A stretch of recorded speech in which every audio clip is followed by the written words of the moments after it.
வணக்கம். இனியவை இந்த நிகழ்ச்சியில் தொடர்ந்து நம்ம பெண்கள் சார்ந்த பல ஆரோக்கிய குறிப்புகளை பார்த்துட்டு பாருங்க. அந்த வகையில் இன்னைக்கு நம்ம சொல்லக்கூடியது, நிறைய பேருக்கு இந்த சுண்ணாம்பு, சாக் பீஸு, பென்சிலு இதெல்லாம் சாப்பிடணும்னு தோணுது இல்லையா? அதற்கான காரணம் என்ன, அதற்கான தீர்வு என்ன அப்படிங்கிறது தான் இன்னைக்கு நிகழ்ச்சியில் நம்ம பார்க்க போகிறோம். நான் doctor MS Usha Nandhini, Siddha physician, lotus women care hospital, இந்தியாவின் முதல் பெண்களுக்கான PCOS சித்த மருத்துவமனை, கோயம்புத்தூர், சென்னை மற்றும் பெங்களூர்.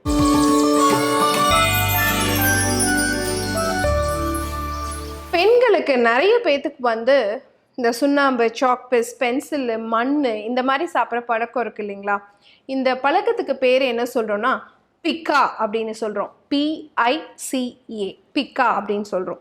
இதுக்கு ஏதோ ஒரு பெரிய அப்ரிவேஷன் இருக்கும் அப்படின்னு தோணுது இல்லைங்களா? அந்த மாதிரி எந்த அப்ரிவேஷனும் கிடையாது.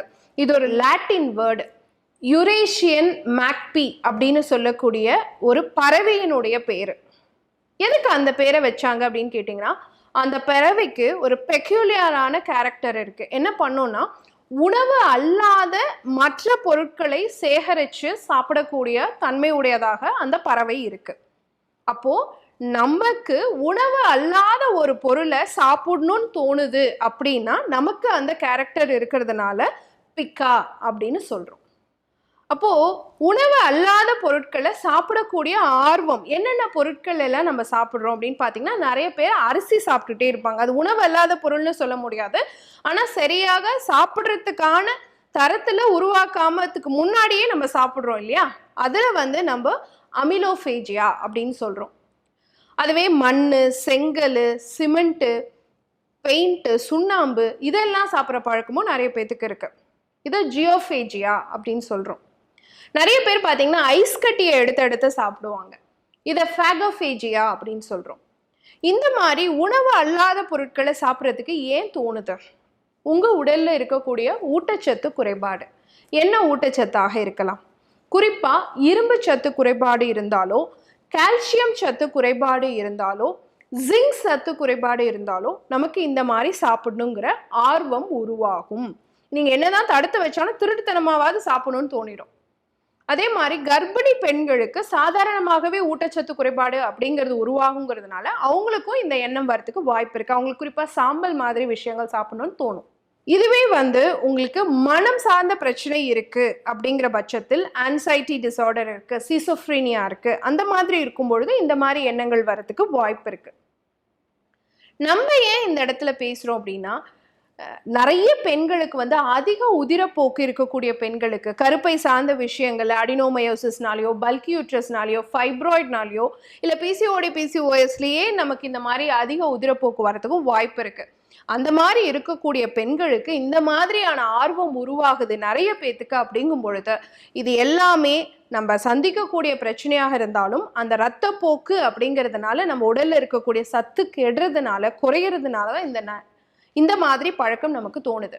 அப்போ இதை கண்ட்ரோல் பண்ணணும்னு நினச்சி நம்ம பண்ணுறதுங்கிறத விட, இந்த சத்துக்கள் நிறைந்த உணவுகளை நம்ம சாப்பிட ஆரம்பித்தோம்னா நமக்கு இந்த மாதிரி எண்ணம் தோன்றவே தோன்றாது. அப்போ என்ன சாப்பிட்ணும்? நிறைய கேரட் எடுத்துக்கலாம், பீட்ரூட் எடுத்துக்கலாம். அதே மாதிரி நிறைய உலர்ந்த பழங்கள், உலர்ந்த திராட்சையாக இருக்கலாம், இல்லை பேரிச்சம்பழமாக இருக்கலாம், இல்லை கீரை வகைகள் அதிகமாக சேர்த்துக்கலாம், ஆட்டு இறைச்சி, நாட்டுக்கோழி முட்டை இந்த மாதிரி சேர்த்துக்கலாம், பட்டாணி வகை, சுண்டல் வகை இதெல்லாம் சேர்த்துக்கலாம்.